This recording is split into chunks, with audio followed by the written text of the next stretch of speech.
again everyone, and welcome to the final day of Project Puppet.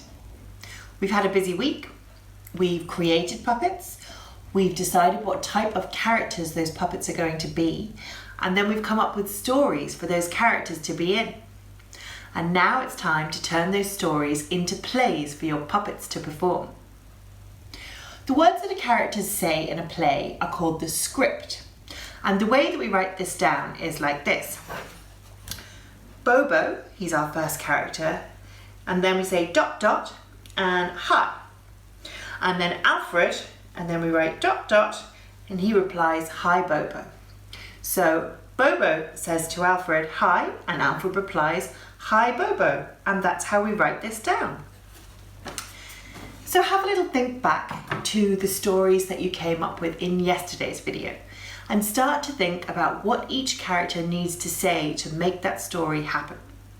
You can write it like this if you like, or you can get someone to write it for you, or if you prefer, you can just remember it. It's important to spend a little bit of time doing this though, to work out what each character is going to say and in what order to bring your story to life. Once you've done that, it's time to think about how to perform it. At the very beginning of your play, the first thing you want to do is set the scene to let your audience, that's the people who are watching the play, know where your characters are. So if you need to fill us in on that, that's okay. Like, we're in a forest, there are lots of trees around, even if you're actually in your sitting room or your garden.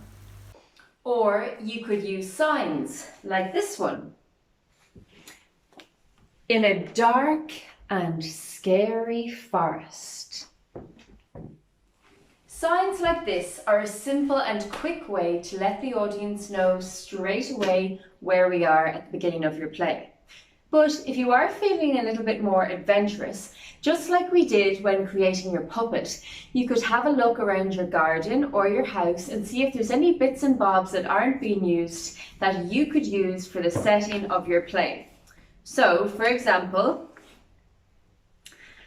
I found this old tree in my garden, and I will put it back after. But if we have set up saying in a dark and scary forest, and then we have the tree, so the audience start to imagine this tree as the dark and scary forest. And then we bring in our main character, which is Alfred in this case. And now we imagine that Alfred is in the dark and scary forest. So when you're finding the bits and pieces for your set, it can just be one or two simple things. It's things to give the audience an idea of this place. It doesn't have to be a whole forest. It can be one tree and the audience will start to imagine their own forest. So a bath could be a giant ship, or the kitchen table could be a desert island. Or the stairs could be a giant mountain that your character has to climb. So you can keep it quite simple, and it's up to the audience to use their imaginations. Another thing you could do is decide to play the narrator or the storyteller and tell your audience where they are at the beginning of the play. Fionnuala will tell you a bit more about this in a moment. So we've introduced the setting, and the next thing we want to do is to introduce our main character. Because the main character is who the audience is going to follow from the beginning, the middle and the end. So we want to make sure that we introduce them really clearly from the beginning and that the audience get a sense of who they are. There's a few different ways that we can do this. So I'm going to demonstrate with Charlie. So the first way that we can introduce our character is if you, the puppeteer, play the narrator. So a narrator is a little bit like a storyteller. It's a little bit like what I'm doing now. They describe to the audience what's happening in the story. So, for example, if I'm playing the narrator, I'd say, meet Charlie. Charlie lives in a dusty attic all on his own. He's looking for his mother. So that's me playing the narrator. But another version of this we could have Charlie introduce himself as the character. Now, me and Charlie have had some words. I know that he's been a little bit shy, but he's going to introduce himself today. So, if Charlie was going to introduce himself at the beginning of the play, he might say,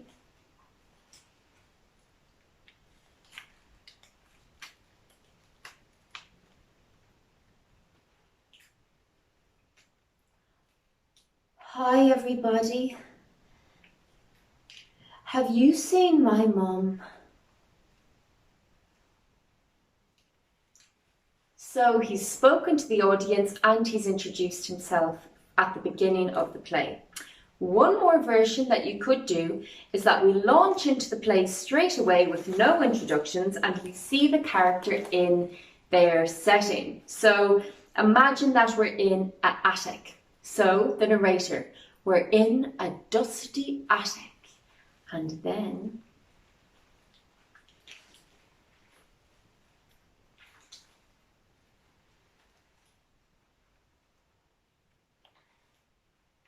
"Mom?"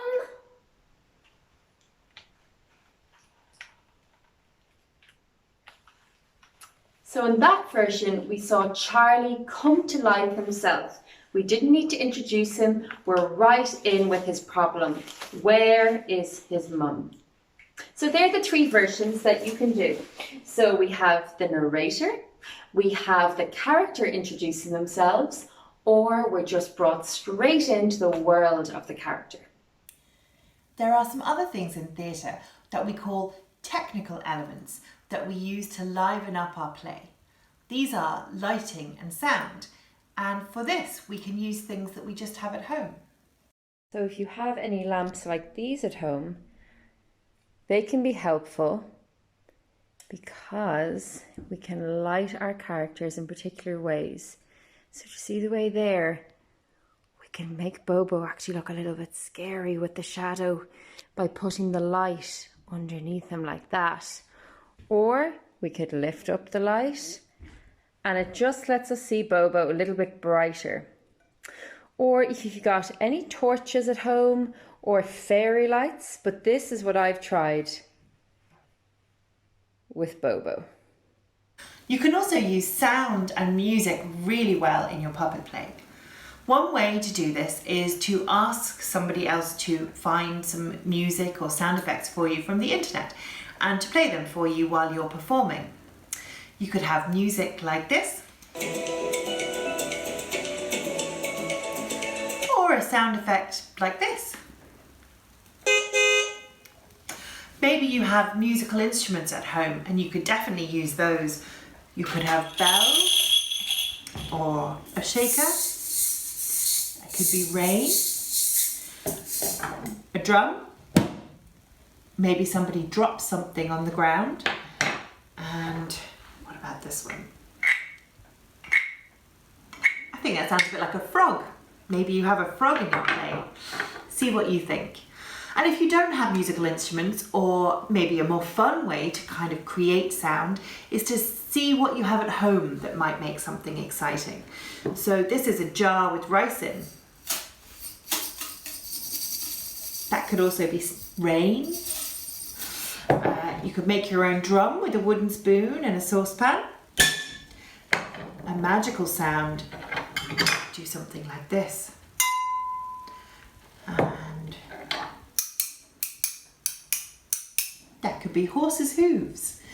Really, there are loads of things you can do, and have a little play around and experiment and see what you come up with. Music and sound, both instruments and sound effects, are really helpful to help us to know where we are in your play or what type of thing might have happened. So have fun with that. So before we keep going, I just want to remind you of a few little tips that I gave you in the other videos to make your storytelling really clear for the audience. So, here's Bobo. Hi! When we're using the puppet, we want to look at the puppet as we're using it. That way, the audience will also look at the puppet. But if me and the puppet are both moving at the same time, it might be a little bit confusing for the audience of where to look. And you probably want them to be looking at the puppet. But if you're playing the narrator, so the storyteller, a little bit like I am now, then you look at the audience. So that can be a little bit confusing. So you might want to do a practice of playing the puppeteer, you're looking at the puppet. Playing the narrator, you're looking at the audience. So I'll do a little example of that to show you. Bobo was the class clown. He loved to tell jokes. What sounds like a sneeze and is also made of leather? Shoo! So when you're nearly ready to perform your puppet play, the next thing to do is to decide where in your house you're going to perform it and to set up the space with any decorations, lights, signs or things that you've decided to use.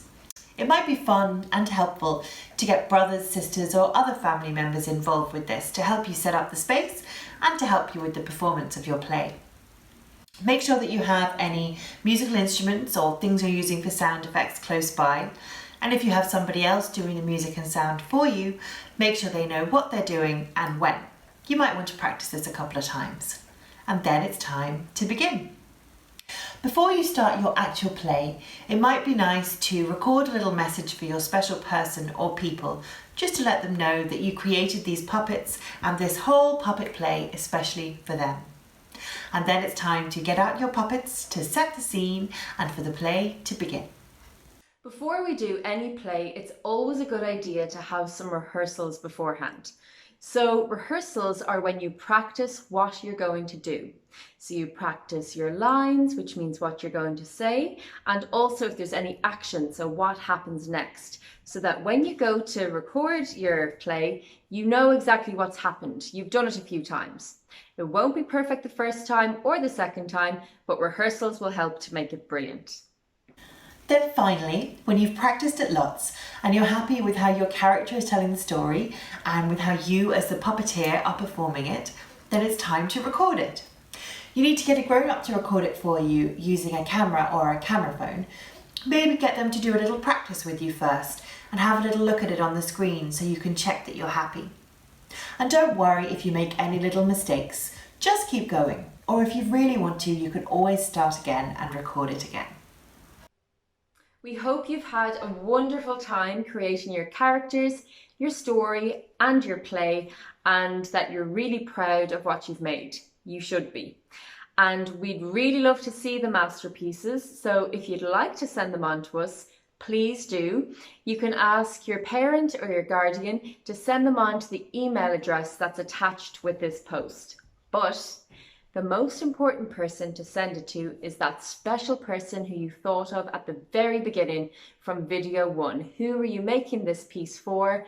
And make sure to send it to them, and it might be nice to include a message as well. We've had a brilliant time and we're very excited to see all of your work. Bye!